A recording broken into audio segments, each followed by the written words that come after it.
Hi, welcome to another edition of Brainstorm. I'm Celeste, and this is Sunny.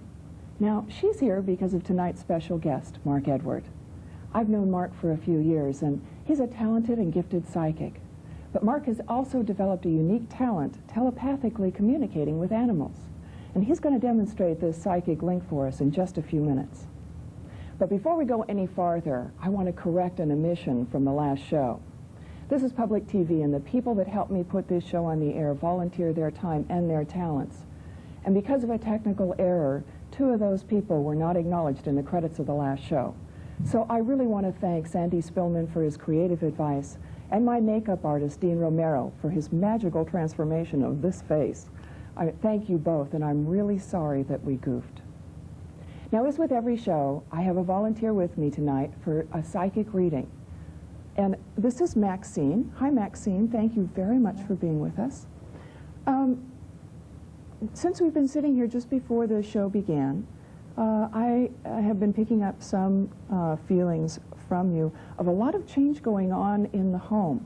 Are you going through a lot of almost decoration or reconstruction of the house? Are you making a lot of changes in the home? Mm-hmm. Yeah, it's not a move, but there are a lot of changes going on. Right. Yeah, and there's also been a bit of stress connected with this, and I see this stress kind of lightening up, almost as if the dark cloud is passing and there's the sun is beginning to come out. Has there been some stress related to some of the moving and the different changes going on? Yes, there has. Okay. I think you're in for the next 3 months are going to be so very positive for you because, as I say, that I get the feeling that the clouds are kind of passing away and the sun is beginning to shine. And even though we're moving into winter, for you it's going to be a very bright and warm time. I get a lot of closeness with family and friends right now that may have been alienated for a little while, and I see lots of people around you. So you must have a lot of support from family and friends. Do you have a large family? Are there a lot of people around you all the time? Yes, there is. Yeah, and I'm also picking up some new interest. I don't know that it's work-wise, but maybe hobbies or special talents that you have that maybe have been dormant for a while. Are you about ready to get back into some things creatively? Yeah, I get a very strong creative sense from you that you have some strong creative talents. Are you involved in writing or communication of some kind?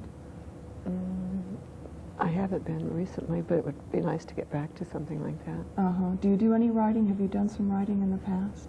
Not very much. Yeah. That might be something that you want to explore because I get a wonderful imagination, that you are able to develop things, especially on paper. You probably used to write a journal or something at one time because it helped you express yourself or figure things out. Another thing that I'm getting from you is that when you are stressed, you tend to kind of, you're a little bit of a loner. You tend to go off on your own to work things through. And that may be part of the alienation feeling that I've been getting from family and friends. Now that that stress is beginning to lighten, you're feeling more social. And there may be other social plans coming up in the near future where you're looking forward to entertaining maybe for the first time in some time. Yeah, that sounds good. Do you have any vacation plans over the next 6 months? I haven't planned anything just yet.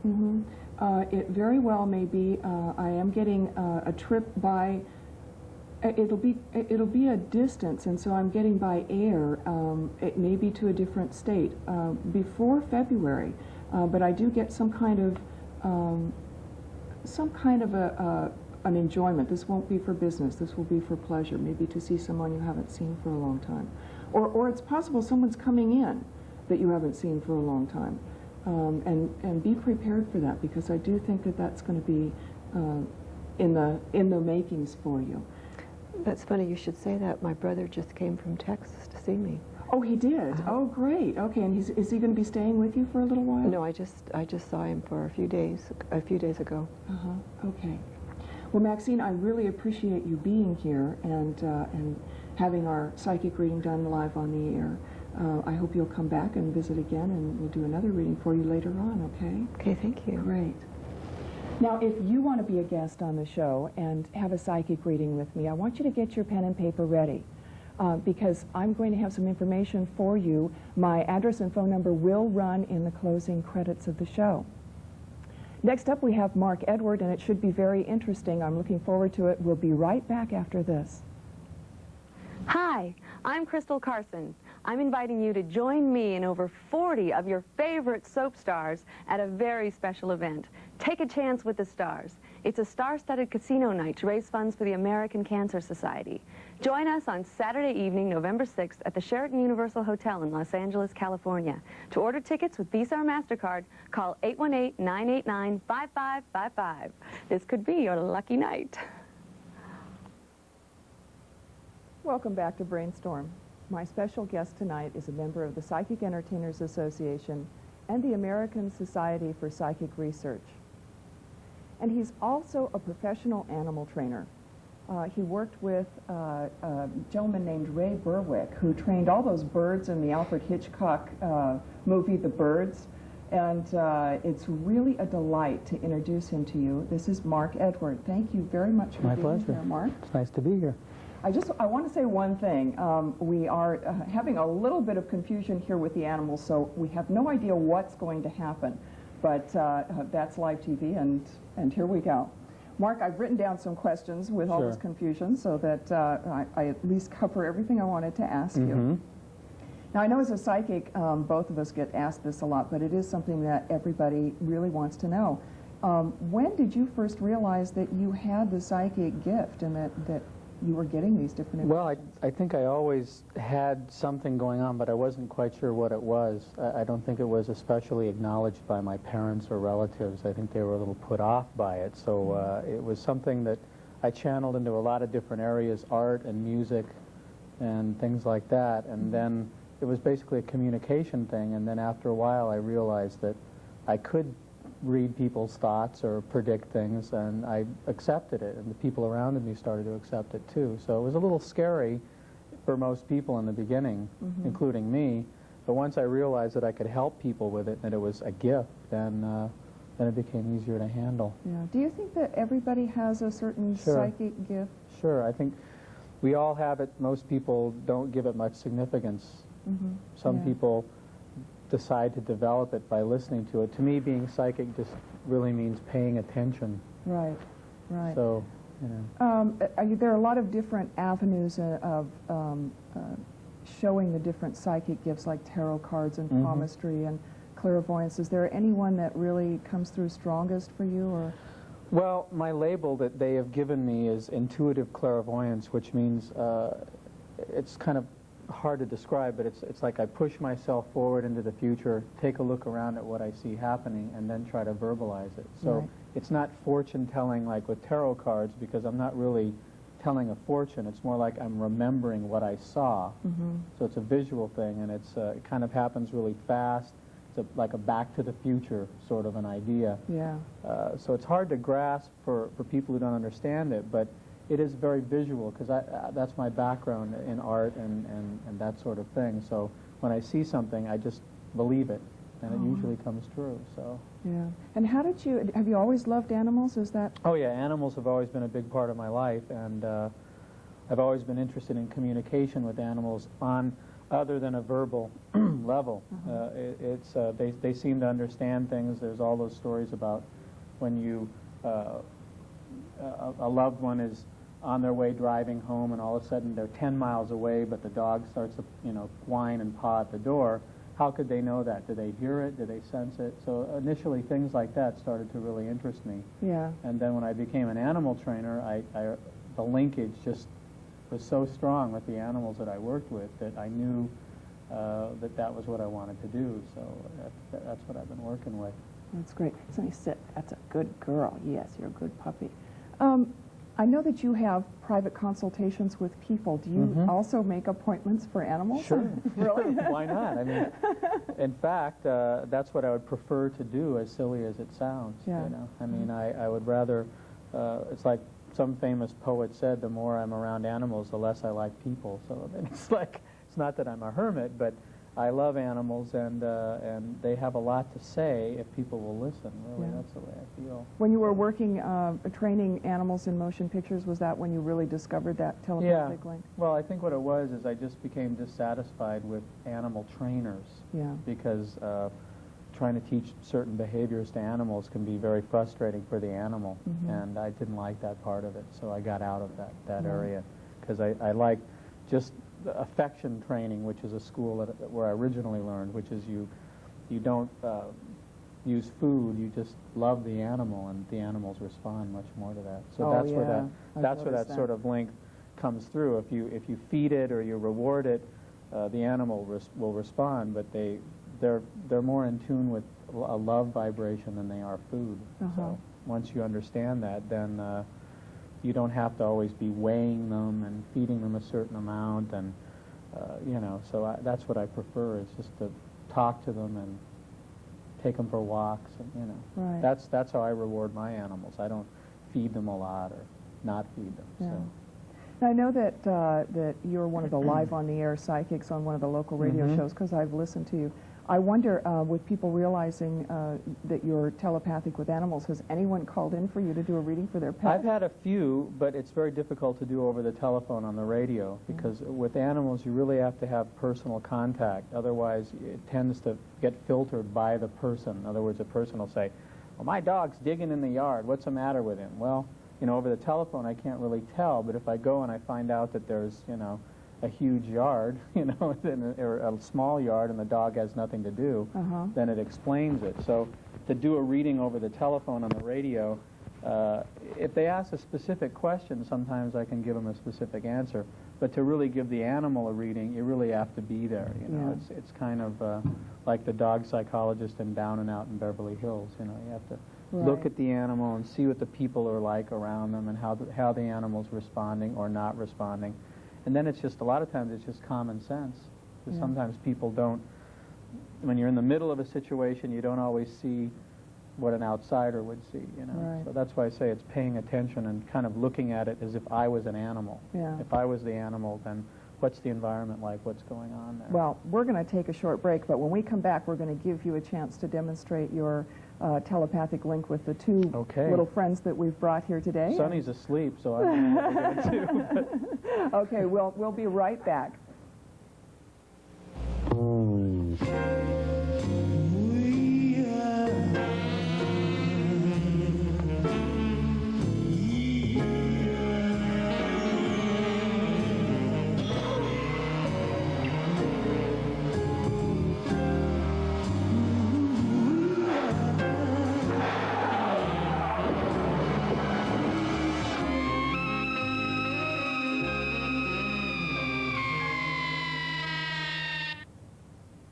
We're back, and we're going to give Mark a chance to demonstrate his psychic abilities with the animals. I've brought a friend with me. This is Kenny Carter, and he's brought his little friend with him. I appreciate you being here, Kenny. And Mark, I'm going to let you go right straight to work and tell us some impressions that you've been getting here. Well, the first impression I get about, well, not Kenny, but the bird, it's like, the bird seems like there's a restlessness that I get. There's been a lot of moving around and a lot of things going on with the bird. And But she's not used to traveling. She's under, So the first thing is that I think it's a very sweet bird. I mean, she's not biting anybody or upset. In fact, she's kind of hiding behind you, which is interesting. It shows that she's got a good nature. I don't think you're ever going to have a problem with her. She's young, Young, yes. Yeah, so there's a lot going on there in terms of, I think the bird will start to, I don't know, I'm getting kind of an impression that, you know, there are certain, this bird bonds with you, but other people who are around you don't really get along with the bird or something like that. Is that true? That's true. So that may be part of the restlessness, is that the bird seems like, what the bird is named, I'm sorry? Blossom. Blossom, that's right. Blossom certainly has a lot of ability in terms of being affectionate, but she just has to be accepted by She's very selective of who she likes. So do you have any questions in particular about what's going on with the bird? Or? No, I just think that she's in unfamiliar surroundings and Right now. Right. But I'm talking about the bigger picture. It seems like she's around a lot of other birds all the time. But she doesn't. She thinks she's a person. She doesn't. Okay, so she doesn't like other birds at all. Yeah, but I think that's going to change. I really do. I think maybe when she gets a little older. Yeah, when she gets a little older, I think that she's going to start picking up different behaviors from some of the other birds. So the other bird, you have other birds that talk, or they? Yes. Because that's what you're going to see, is she's going to take on a lot of different personalities. I mean, right now it looks like she's ready to fly away, but I think it's just a little nervousness here. So I'm trying to think of a way to centralize what I really feel. I guess it would be, does she have a cage of her own? Yes. And that's the only way that she'll... Yes, you put her with the other birds and she doesn't like it at all. She's very insecure with other birds. Right. Well, there's a reason for that, and I'm just trying to figure out what it is. I would say the only thing that comes to my mind about that is maybe it's... How long have you had the bird? About a year. She's hand-raised and hand-fed, and Right. she's always had human contact, very well, little contact with other birds. Yeah, okay, so it's the human contact that she does think she's a person, She thinks like she's a you said. person, yeah. So I guess you have to keep her maybe in the house. Try that. Right. I mean, if you have any problems with her, keep her right next to you. I mean, is the cage that she's in the house? Yes, it's on the patio. So it's not near the other birds? Not, she doesn't, she's very insecure with the other birds. Really? And I tried to introduce her to the other birds, and she's just panics. Well, I do think that's going to change, but I think right now that's the best thing to do. I mean, she's not pulling her feathers out or anything like that. No, she's a great bird. She's never in good bites. shape. Never. Yeah. So she's going to get bigger, or is this? No, she's not that young.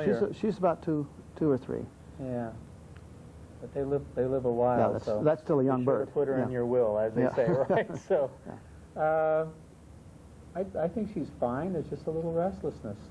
I guess you have to treat her like a human. Give her her own television set or something. That's what sometimes when you have an animal that really wants to be treated like a human, if you put a radio, let it listen to music or television, then the bird will calm down and they become almost like a couch potato, which is if you have any problems with them. In other words, I don't see the bird screaming or anything, so you're okay.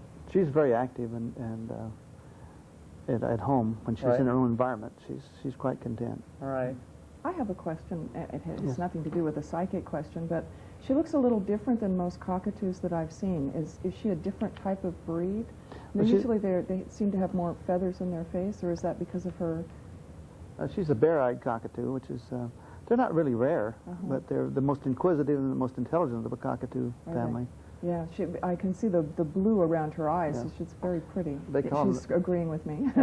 They're very active and very playful. They call them the clowns of the cockatoo family.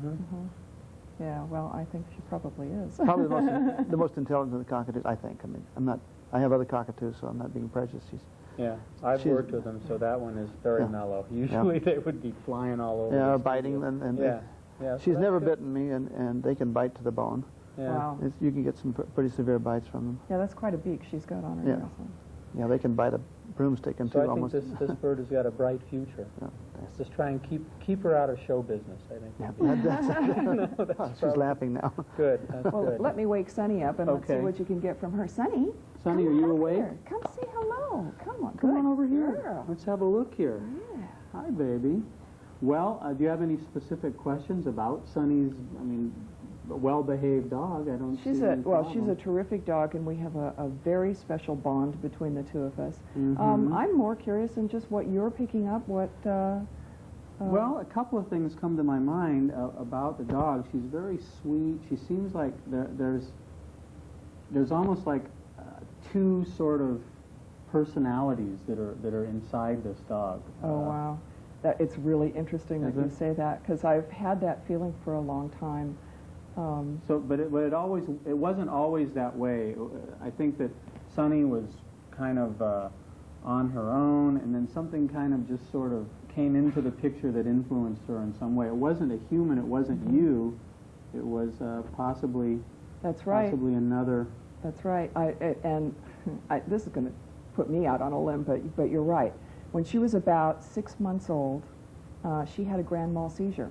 And I took her to the vet because, I thought maybe she might be epileptic. They couldn't find any reason for that seizure. Now, I got her shortly after I had to have another dog of mine put to sleep because she was very sick, and I was very bonded to that other dog.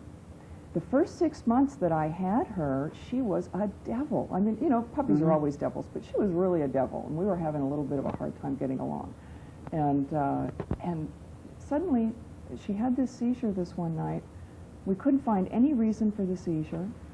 And from that point on, all of a sudden, her personality changed, and she started to take on the aspects of the dog that I'd had before. Wow. I mean, weird things like when I would, take her for walks, take my other dog for walks, she always liked to get behind me and stick her nose between my knees, and she would walk with me down the street that way, and all of a sudden this dog started doing that. Wow. I mean, these really bizarre things. Well, maybe the spirit of the other dog. I mean, I'm not saying such things are real, but I certainly would not say they haven't happened before. Maybe the love, the energy that you had for the other dog transferred over, the spirit transferred into this dog in some way, which is kind of a scary concept on some levels, but I think that it's not impossible that the traits came through and that you're experiencing. This dog has some of the energy from the other dog, maybe just because of the surroundings, or there's a lot of different reasons for it. Some of them paranormal, some of them normal. It's hard to tell. I agree with you. Yeah, that it is. You can't ever say anything for sure, but it's really interesting that you picked that up, because it's something I've sort of had as a secret in the closet for a while. With humans, it can be the same thing. A lot of times when people experience psychic awareness, it comes from some sort of shock to their body, like they have a near-death experience, or they have something that brings them to the moment of dying, and when they come out of it, they have a certain energy that's picked up. And that could very well have happened right here, only maybe that spirit was sort of hovering around and all of a sudden jumped into the...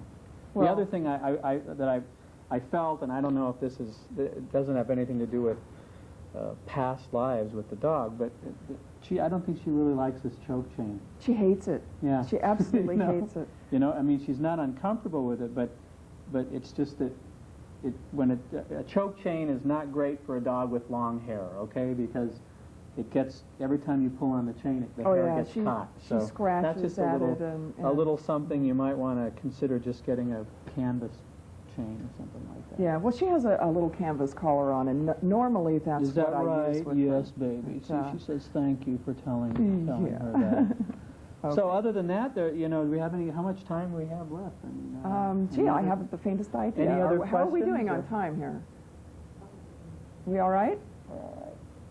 3 minutes. Okay, we got 3 minutes left. Well, so anything else you want to ask about Sunny? Sunny's a great dog. No, actually, what I want to ask, she is a great dog, and I absolutely adore her. No fleas. But one thing I want to ask you, I know that you have an act that you do with your dogs, and I'd like you to tell us a little bit about that, because it sounds really interesting. Well, I've always wanted to combine the psychic animal routines would you like me? She wants me to read her palm here, I think is, well, what I see in your paw is, I've always wanted to combine animals in a psychic animal act. So I levitate my dog, which is available if you're interested. The dog is levitated, fully levitated, with the hoop and the music and the whole thing. And the dog loves it. The dog, we have 3 dogs, and they're all three in training. trained? No, just the one, but the other 2 are backups, just in case we need them. Well, it must have taken a lot to teach Yeah. the dog to be still. It And took are you about- using your telepathic communication in that respect? Well, that and just a lot of love and attention. But it took about 3 years to really put the whole thing together. So Really? it was a lot of work and a lot of patience. But animal training, when you get down to it, that's what it is you have to be patient. If you're not patient, then the animal senses it and they will not respond. So. Yeah, and I'm sure Kenny can agree with that too, Yes. especially Yeah. with birds. It's, Yeah. you know, it really takes a lot of patience. Well, with birds, the smaller the animal is, the more hyper they are. So, because I work with elephants, and I mean, elephants, nothing can get in their way. So, Yeah. you know, they're easy to train. Well, I got to tell you, this show has just gone by too fast for me. Yes. I definitely want to have Okay. you come back. Stay Okay, right well, here.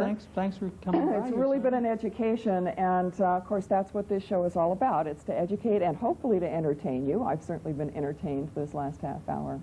Now, if you want more information about the psychic world or hypnosis, whether it be for entertainment or for personal growth, or if you have a special request for something you'd like to see on a future show, don't be shy. Please get a hold of me. Watch for my address and phone number in the closing credits. And on the next edition of Brainstorm, my guest is going to be magician Howard J.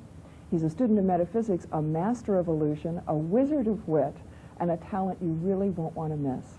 We'll see you then. Thanks for being here, and good night.